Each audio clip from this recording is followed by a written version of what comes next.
Olá, pessoal.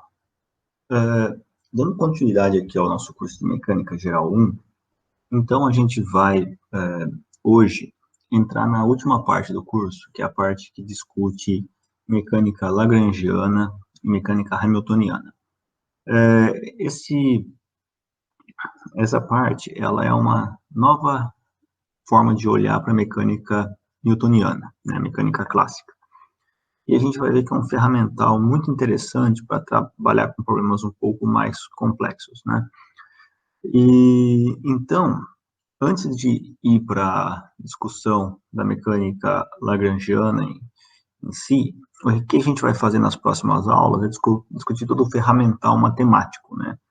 Então, a gente vai tentar entender aí qual ferramental matemático que a gente vai usar na discussão da mecânica lagrangiana que vai vir aí nas próximas semanas. Para isso, hoje, eu quero conversar com vocês um pouquinho sobre cálculo variacional. Se a gente lembrar, a aula passada a gente fez a prova 2, no qual a gente discutiu, na prova 2, né, foi o tema rotações e gravitação, praticamente. E hoje, então, a gente vai entrar com uma introdução ao cálculo variacional. A gente vai ver o problema de encontrar extremos de, de uma grandeza física e chegaremos na equação de Euler, tá? E, por fim, a gente vai dar aí alguns exemplos. Tá legal? Pois bem, então, pessoal, como eu disse, o problema que a gente vai querer discutir hoje é o problema de encontrar extremos. O que eu quero dizer com isso?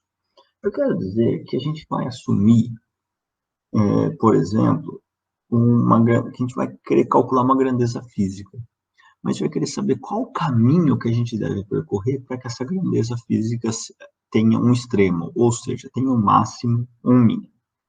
Para isso, vamos pensar, por exemplo, que eu estou indo de um ponto A para um ponto B, tá bem? Então, vamos imaginar que o ponto A é minha casa, o ponto B é a universidade, eu estou indo de um ponto A para o ponto B. E certamente, existem inúmeros caminhos que eu posso tomar para ir do ponto A para o ponto B, tá? Vamos assumir que cada um desses caminhos, ele minimiza ou maximiza um parâmetro. Como assim? Digamos, por exemplo, que eu quero tomar um caminho, né, que é o caminho mais curto, né? Então, digamos que se eu olho o caminho entre minha casa e o meu trabalho, o caminho mais curto é esse caminho vermelho aqui, que eu vou chamar de caminho 1, tá? Digamos, por outro lado, que o que eu quero minimizar é o tempo. Ou seja, eu estou com pressa, eu quero minimizar o tempo, então eu vou usar esse caminho amarelo 2 aqui, que apesar de ele ser um pouco mais longo, talvez, ele pega estradas mais rápidas, então chega mais rápido. Tá? Ou então eu quero pegar um caminho, por exemplo, que gaste menos combustível, ou seja, um caminho que pode ser mais longo, ou pode demorar mais, só que não tem semáforo, não tem subidas e descidas, etc. Então, digamos que esse caminho azul é o caminho 3 aqui, né? Eu tinha chamado de caminho 2 o primeiro, ou o segundo aqui, né? Então, digamos que o caminho 3, o caminho azul, é aquele caminho que gasta menos gasolina, tá? Se eu quero um caminho, por exemplo, que minimize a minha paciência, eu pego o caminho que o Waze dá pra gente, né? Então, pessoal, eu posso pegar qualquer caminho desses, tá? Agora, eu desenhei para vocês aqui diversos caminhos. E a minha pergunta para você é o seguinte: uma vez que eu sei qual a grandeza que eu quero encontrar um extremo, ou seja, qual parâmetro que eu quero maximizar ou minimizar, como que eu escolho o melhor caminho? Em outras palavras, deixa eu apagar esses caminhos aqui. Digamos que eu tenha falado para vocês o seguinte: eu quero ir de A para B no menor tempo possível. Como que eu sei que de A para B no menor tempo possível, o caminho é esse, ou esse, ou esse, ou esse, tá? Ou, por exemplo, quando você põe no GPS do carro e pede para ir do ponto A para o ponto B, ele calcula os caminhos mais rápidos, né? Então, para o sistema dinâmico, um sistema físico, como que eu descubro qual que é o caminho mais rápido? Tá joia? Para isso, eu vou dizer para vocês que a quantidade que eu quero minimizar ou maximizar, ou seja, que eu quero achar um extremo, é uma quantidade que eu vou chamar de J, tá? Quantidade J aqui, tá? Note que eu sempre falo minimizada e coloco entre parênteses maximizada. Por quê? Esse método que a gente está discutindo aqui, ele nos permite encontrar um extremo, tá? Esse extremo pode ser o máximo ou o mínimo. O que a gente vai ver nas próximas aulas, aí, quando a gente entrar em sistemas dinâmicos, é que para sistemas dinâmicos, isso é sempre um mínimo de troca de energia, tá bem? Então, por caso de sistemas dinâmicos, nas equações de Lagrange vão ser sempre mínimo, tá joia? Bom, mas o método que a gente está desenvolvendo aqui é para máximos ou mínimos. Então, pessoal, eu vou falar para vocês de novo que a quantia que eu quero ter um extremo é a quantia J. Tal que eu vou escrever J como uma integral do ponto A ao ponto B de uma função f que depende de y de x, tá? Então, digamos aqui, de ponto A até o ponto B, digamos que eu esteja falando na coordenada, né, num plano XY. Então, eu tenho um y de x, um y' de x e x. Então, uma integral em x, né? Então, tem uma integral de a até b, do ponto A até o ponto B, dx, de uma função f que depende de y de x, y' de x e x, onde y' de x nada mais é do que definido como a derivada de y em relação a x. Tá bem? Em outras palavras, o que eu estou dizendo para vocês é que essa função f depende de uma variável dependente y, da sua derivada com relação a x e com uma variável independente que é x. Tá? E eu estou integrando nessa variável independente. E qual que é o meu objetivo aqui? O meu objetivo é encontrar a função y de x para a qual j é um extremo. Tá? Então, eu não conheço qual que é essa função y de x. Eu não conheço essa trajetória. Qual que é a trajetória perfeita? Tá? Então, o meu objetivo é encontrar essa trajetória perfeita de modo que eu encontre um extremo do j. E qual que é a estratégia que eu vou usar para isso? Veja bem, a estratégia vai ser definida da seguinte forma. Definir uma outra variável alfa que também é uma variável independente.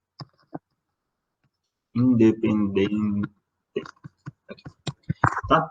Ou seja, a partir de agora, eu vou falar que o meu y de x, e não é só mais um y de x, ele é um y que depende de x e alfa, tá? E eu vou escrevê-lo da seguinte forma, um y de x de alfa é igual a um y de x zero, ou seja, isso aqui é quando o alfa é igual a zero, ele vale esse cor de rosa, mais alfa vezes eta de x, tá? Legal. E quem que é o yx0? O yx0 é essa curva aqui, tá? É a curva que eu vou dizer para vocês, aliás, antes de discutir quem é essa curva y de x0, o que eu vou falar para vocês é o seguinte, vou falar que eta de x e eta' de x, onde, obviamente, eta' de x é igual a d eta de x, porque o eta é uma função de x, tá legal? Então, o que eu vou falar para vocês é que o eta de x e o eta' de x são contínuos, tá? São funções contínuas. E o que mais que eu vou falar? Eu vou falar para vocês que o eta de x1 e o eta de x2 são nulos. Por quê? Porque independente do y de x e alfa que eu escolha, ele vai começar em A e terminar em B, tá? Então, independente de quem eu escolho para eta de x independente do valor de alfa, o que vai acontecer é que ele pode fazer qualquer loucura, mas no ponto A vai valer A, ele vai passar pelo ponto A e vai passar pelo ponto B, que são condições do meu problema. Né? Então, eu preciso que em x1 e em x2 o eta valha 0. Tá joia? Tá bem. Então, o que eu vou assumir? Eu vou assumir que y0 alfa, yx0, tá, que é o valor para quando alfa é igual a 0, é a solução para a qual j é um extremo. Ou seja, eu vou chutar que eu sei quem é a solução. Eu vou falar para você que esse cara aqui é a solução. Só que eu não sei quem que é esse cara. Só estou falando para você, a única coisa que eu estou te falando é que o y de x e 0 é a solução do problema. Ou seja, estou dizendo que o j tem um extremo quando alfa vale 0. Por outro lado, pessoal, x e alfa são duas variáveis independentes, ou seja, uma não quer nem saber da outra. Tá? E o j, como a gente escreveu há pouco, ele é uma integral definida, em função de x. Tá? Ou seja, eu posso escrever o j como uma integral de x1 até x2, de f de y de x alfa, né? Eu fiz a troca de y de x para y de x alfa. Então, é um f de y de x alfa, y' de x alfa, isso aqui é derivada em x, tá? E x dx. Agora, isso aqui é uma integral definida, né? Uma vez que essa integral é resolvida, ela é igual a uma função zona, vou chamar de f de x1 alfa, ou perdão, x2 alfa menos um f de x1 alfa. Perceba que onde f é a integral de f'. Perceba que não existe mais x, porque ela é definida. Então, o x some, vira x1 e x2. Portanto, a única variável independente que se mantém é o alfa. Então, eu vou te falar agora que o j é uma função de alfa. Tá? Esse j aqui é uma função de alfa. Por outro lado, eu falei para vocês que o j tem um extremo quando y vale y de x 0, ou seja, quando alfa é nulo. Ou seja, para quem já fez cálculo 1, aprendeu que como o y de x0 é a solução para a qual j é um extremo, quer dizer, então, que a derivada de j em relação a alfa, em alfa igual a 0, é 0. Por quê? Porque j de alfa, j é uma função de alfa apenas. Eu estou falando para vocês que, que essa função de j tem um extremo em alfa. Estou falando para você que essa função de alfa, a função de alfa, j de alfa, tem um extremo quando alfa é igual a 0. Portanto, dj de alfa, quando alfa é igual a 0, tem que ser igual a 0. Tá legal? Isso a gente aprendeu lá em cálculo 1. E dj de alfa nada mais é do que d de alfa da integral que representa o j. Pois bem. Agora, essa integral, eu posso pegar essa derivada e inverter. Porque como a integral é em x, é derivada em alfa. E x e alfa, um independente do outro.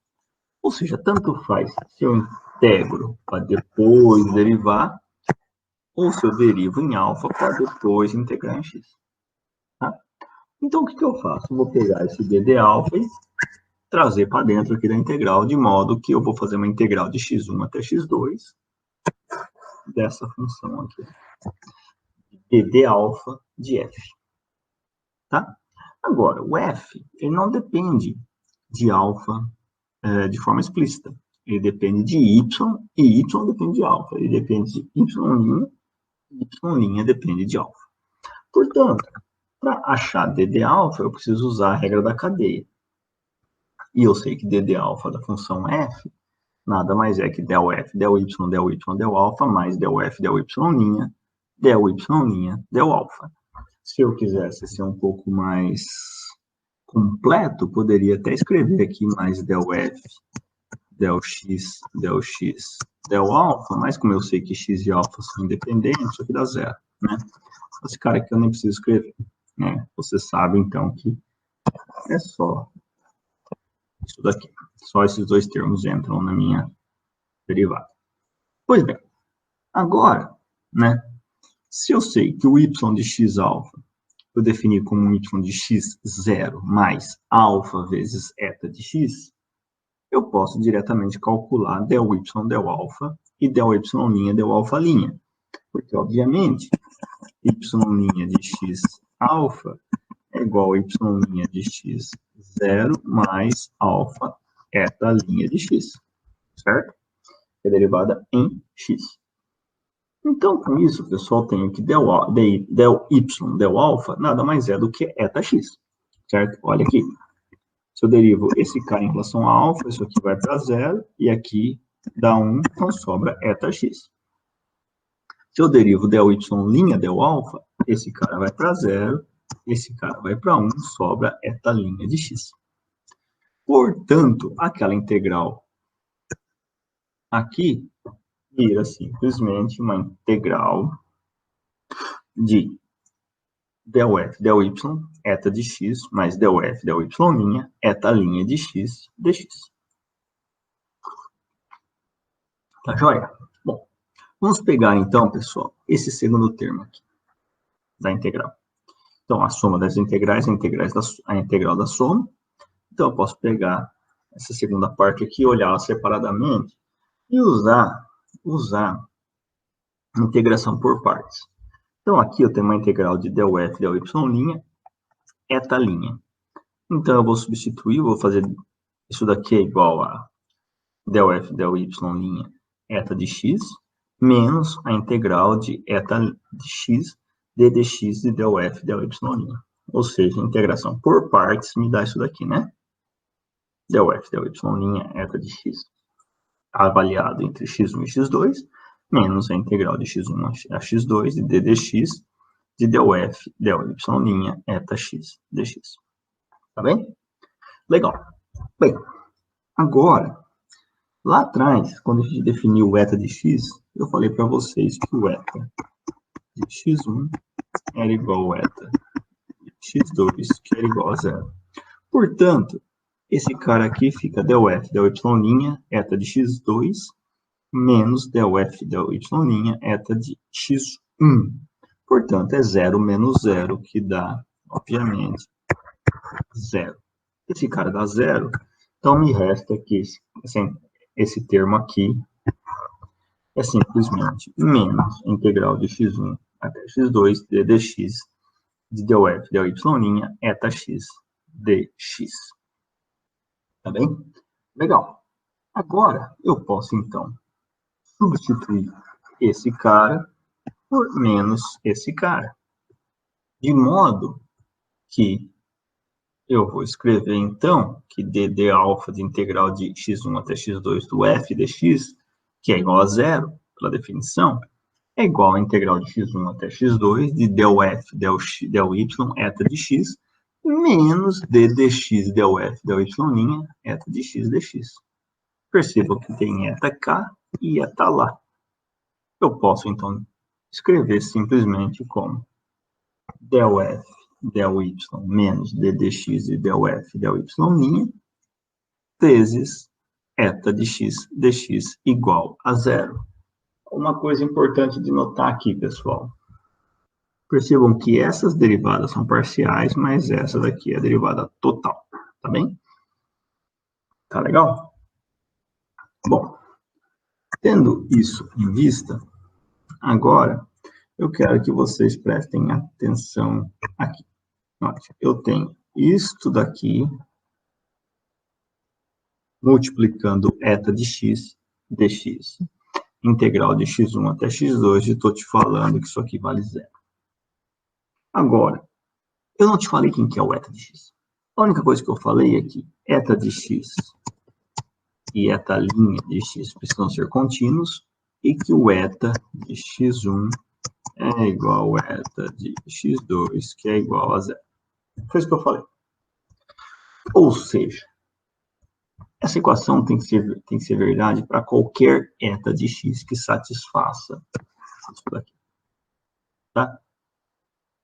Em outras palavras, essa equação tem que ser zero, independente de quem é o eta de x que eu escolho. Isso só é verdade, então, se esse termo vale zero. Ou seja, isso é verdade se del f, del y, menos d dx de del f, del y' valha zero. E essa equação aqui é uma equação bastante famosa, bastante importante na física, e é conhecida como equação de Euler. E, aliás, desculpa, colocamos o Euler errado aqui, não é esse Euler, mas sim esse Euler. Leonhard Euler, físico matemático, né? Naquela época era tudo a mesma coisa, físico matemático suíço, que desenvolveu todo o seu trabalho na Alemanha no século XVIII, tá? Ele chegou nessa simples equação que resolve para a gente problemas de extremos, tá? Então, se eu resolvo essa equação, a equação de Euler, desse Euler, não do filho do vento, para quem não entendeu quem é aquele outro Euler, ou Euler, procura na internet, Euler, o filho do vento, e vão conhecer. Então, se eu pego um y de x que satisfaz a equação acima, essa equação aqui, a equação de Euler, eu tenho que o J descrito é um extremo. Tá já, pessoal? Então, no problema de encontrar o caminho para o qual uma grandeza física tenha um extremo, eu preciso encontrar o y de x, e esse y de x é dado pela equação de Euler. Bom, então a gente desenvolveu o ferramental matemático. A minha pergunta agora é, ficou claro? Imagino que vocês aí do outro lado estejam dizendo, não muito. Para deixar a coisa um pouco mais clara, vamos dar uma olhada como isso se aplica. Vamos olhar um pouquinho de exemplos, tá? E vamos olhar exemplos que a gente sabe a resposta, mas vamos chegar na resposta. O primeiro exemplo que eu quero discutir com vocês é o exemplo mais interessante, que qual que é a menor distância entre dois pontos? Vamos pensar em duas dimensões, tá? Vamos pensar no plano, que é mais fácil, e sai direto a resposta. Então, qual que é a menor distância entre dois pontos? Então, eu quero, em outras palavras, que você calcule para mim, ou demonstre para mim, qual a função que define o caminho de menor distância entre dois pontos em duas dimensões. Ou seja, eu tenho um ponto A, que eu vou falar que é x1, y1, eu tenho um ponto B, que eu vou falar para vocês que está no ponto x2, y2, eu estou no plano x, y, e eu quero achar, então, o caminho de menor distância. Eu quero a trajetória de menor distância. Obviamente, a gente sabe que a trajetória de menor distância é uma reta. Isso a gente sabe. Mas vamos provar. Vamos provar isso. Para isso, eu vou tomar o plano XY de modo que a distância entre A e B, ela é dada, eu chamei de L, né, o comprimento do caminho, L, é uma integral de A até B de ds, ou seja, de um elementozinho de caminho S. Onde ds, se eu pego um caminho desse, esse caminho cor-de-rosa, eu vou falar que o ds é esse pedacinho aqui. Tá? É um pedacinho do caminho. E esse pedacinho do caminho, eu posso quebrá-lo para cada pedacinho, num pedacinho em dx e outro pedacinho em dy, tá? E, usando simplesmente Pitágoras, eu sei que ds ao quadrado é igual a dx ao quadrado mais dy ao quadrado, tá? Esse triângulo retângulo bonitinho aqui. De modo que eu posso fazer, então, o meu L ser integral em ds é igual a integral de A até B de raiz quadrada de dx ao quadrado mais dy ao quadrado. Eu simplesmente tirei aqui e pus a raiz quadrada aqui, tá? Eu estou usando apenas o mais, não estou usando o sinal menos, porque é uma distância positiva, tá? E eu posso fatorar o dx para fora da raiz quadrada, de modo que eu escrevo, então, integral agora. Note, eu escrevia do ponto A até o ponto B, agora estou escrevendo de x1 até x2, porque agora eu defini que eu vou integrar em dx, tá? Eu vou integrar em dx. Então, a integral de dx de 1 mais dy dx ao quadrado. E dy dx nada mais é do que o meu y'. Então, perceba, olha isso daqui e compara com a integral de x1 até x2 de um f de y', x dx, que é a nossa definição do j. Se eu comparo, eu percebo que o meu f de y', y' e x, nada mais é do que raiz quadrada de 1 mais y' ao quadrado. Então, note que a minha função, que pode depender de y', e de x, depende explicitamente apenas de y'. Tá legal?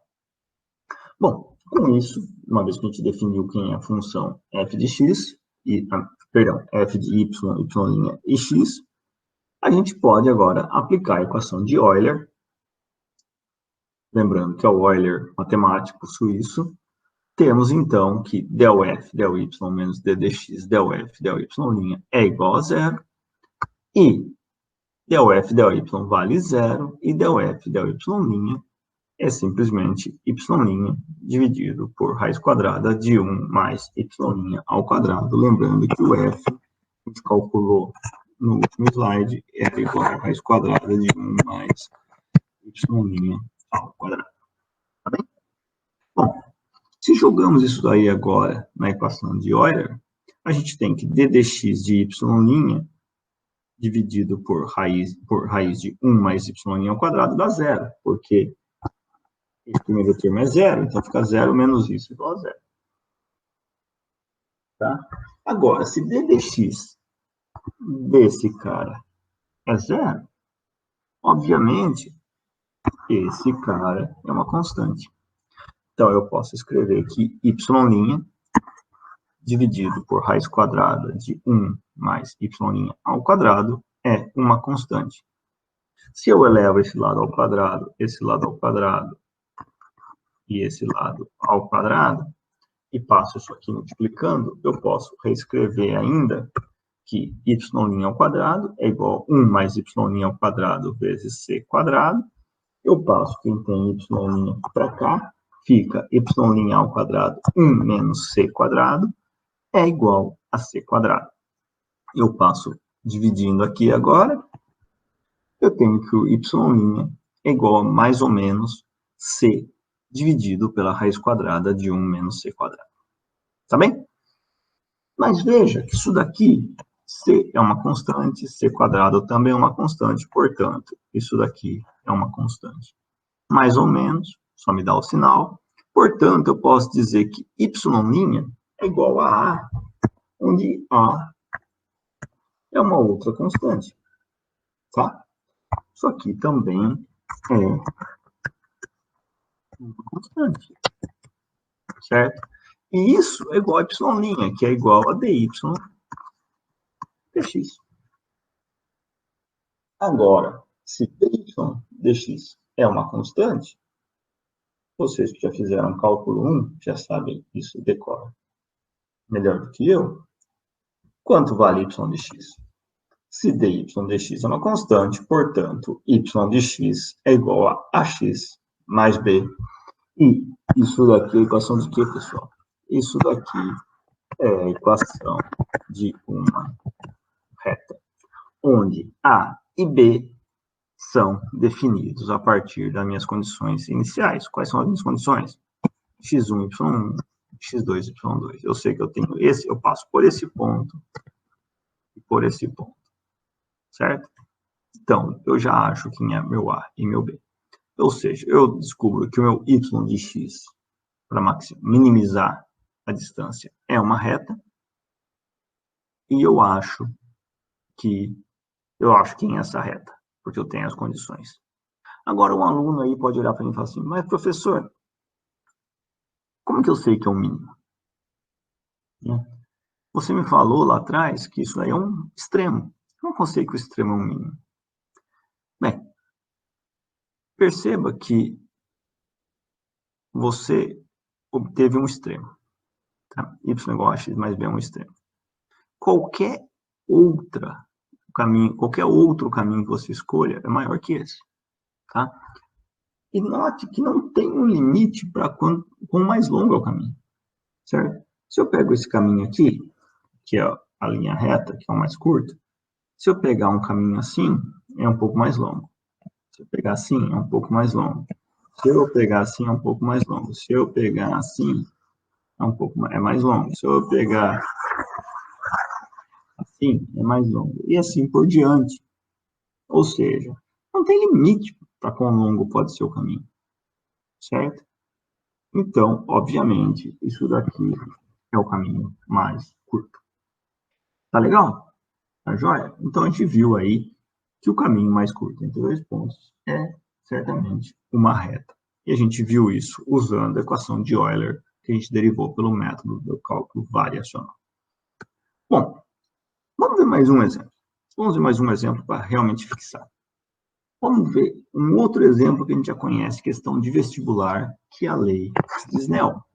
A gente sabe da lei de Snell e como é que funciona. A gente sabe que se eu tenho uma interface onde eu tenho N1 e N2, índice de refração, se a luz chega fazendo um ângulo θ1 com a normal do lado N1, ela vai sair fazendo um ângulo θ2 do outro lado, e a gente sabe que N1 seno de θ1 é igual a N2 seno de θ2. Isso a gente aprendeu lá no colegial.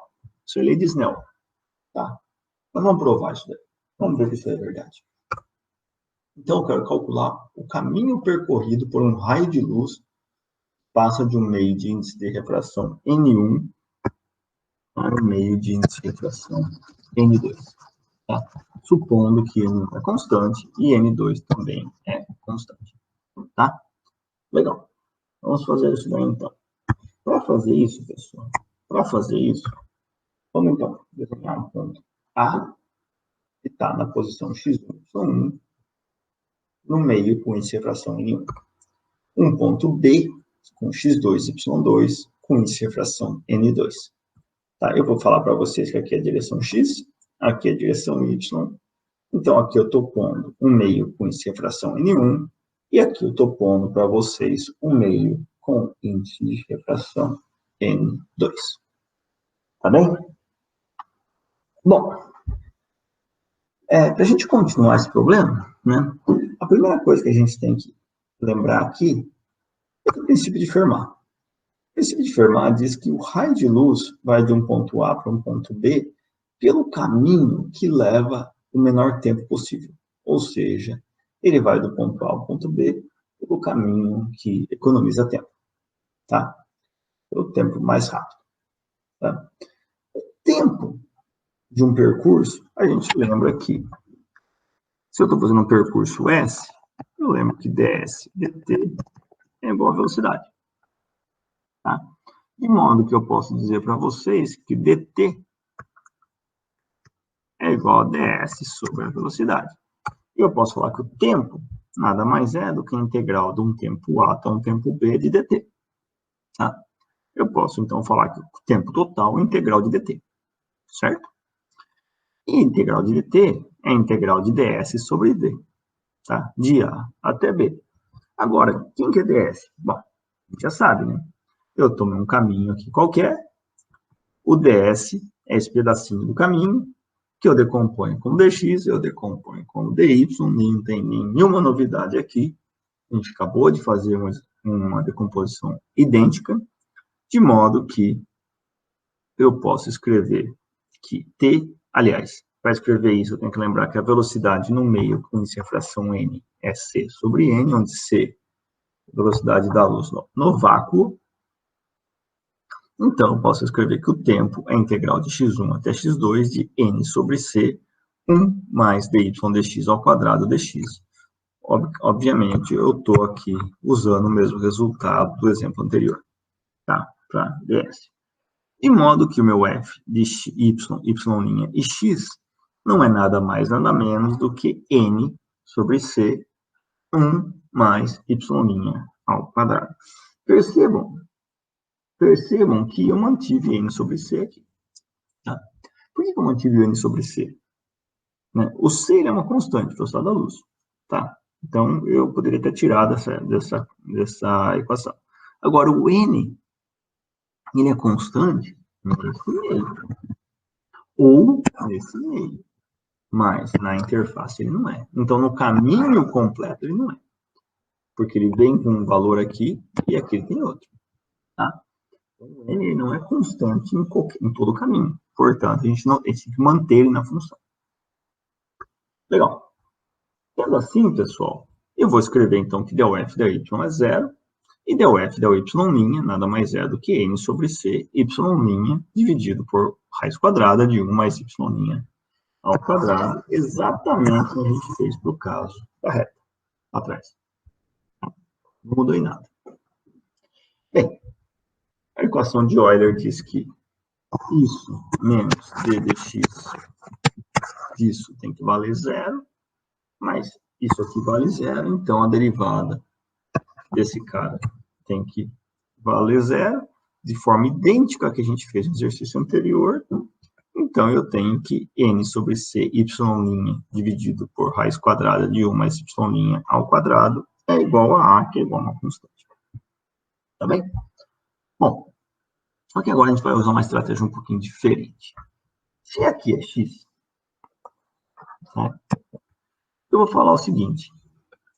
Num ângulo qualquer aqui, numa posição qualquer, eu tenho aqui, vamos olhar aqui onde eu coloquei o desenho, tá?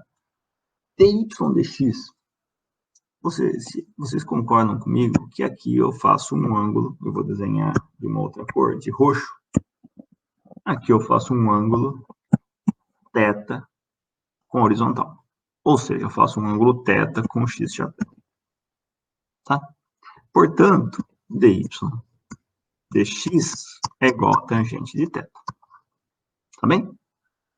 E x é a normal a essa interface aqui. Tá? Então, vou extrapolar aqui um pouquinho. Se eu estou fazendo um caminho assim, eu estou fazendo um ângulo θ com o eixo x. Estou fazendo um ângulo θ com a normal. Então, eu posso falar que y' é tangente de θ. Ou seja, se θ é a inclinação da curva num dado ponto x, temos que y' é a tangente de θ. Portanto, n sobre c é tangente de θ dividido pela raiz quadrada de 1 mais tangente ao quadrado de θ. Agora, 1 mais tangente ao quadrado de θ... Opa, trocar a cor do lápis aqui. 1 mais tangente ao quadrado de θ é igual a secante ao quadrado de θ. Certo? Quem não lembra, faz a brincadeirinha aí, ó. Quem não lembra, escreve lá, cosseno ao quadrado de θ mais seno. Eita, escolhi cor ruim. Seno ao quadrado de θ igual a 1. Agora divide por cosseno ao quadrado, divide por cosseno ao quadrado, divide por cosseno ao quadrado. Aqui dá secante ao quadrado, aqui dá tangente ao quadrado, aqui dá 1. Tá legal? Beleza. Feito isso, eu percebo que 1 mais tangente ao quadrado, 1 mais tangente ao quadrado é secante ao quadrado. Portanto, raiz quadrada disso é secante de θ. Ou seja, eu chego que n sobre c vezes tangente de θ dividido por secante de θ é igual a que é igual a uma constante. Ou seja, n sobre c tangente de θ sobre secante de θ é n sobre c seno de θ cosseno de θ vezes cosseno de θ sobre 1, que é igual a. Portanto, eu cancelo cosseno com cosseno. Eu tenho que n sobre c seno de θ é igual a. Certo? Então, se eu estou numa região, eu sei que n vezes seno de θ é uma constante. O que eu aprendo com isso? Eu aprendo duas coisas. Primeira coisa, Se o meio não muda e o n é constante, logo o seno de θ é uma constante. Se seno de θ é uma constante, θ é uma constante. Se θ é uma constante,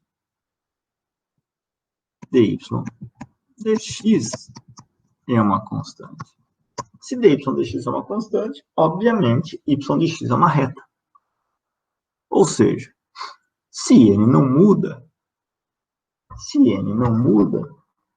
a luz se propaga numa linha reta.